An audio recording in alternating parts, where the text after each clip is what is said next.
Now, President Moon Jae-in is warning that a trip to Pyongyang on Wednesday by a high-level South Korean delegation comes at an extremely important time.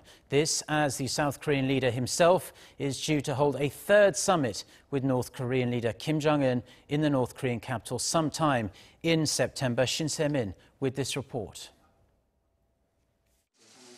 President Moon Jae-in explained his reasoning for sending the envoys, once again emphasizing the timing. 지금 한반도 평화 정착에 있어 매우 중요한 시기입니다.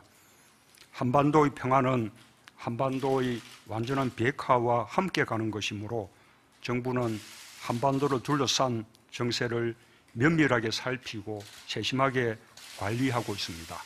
The president's chief of staff, Jong-seok, is hopeful that the delegation will come back, having fixed a date for the third inter-Korean summit this fall in Pyongyang. The delegates include Chung Eui-yong, who is the head of the National Security Office, and the intelligence agency chief, Seo-hun. The decision to send them for just a day comes as Seoul scrambles to salvage the diplomatic process. For one thing, they'll try to put some speed on the preparations for this month's summit, since they don't have a date or details yet.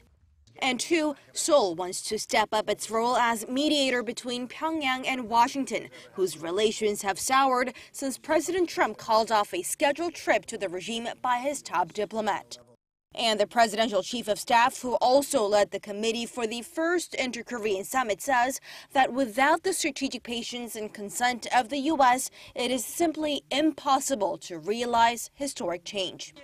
The envoy's day trip comes at a time when denuclearization seems to be at an all-around impasse.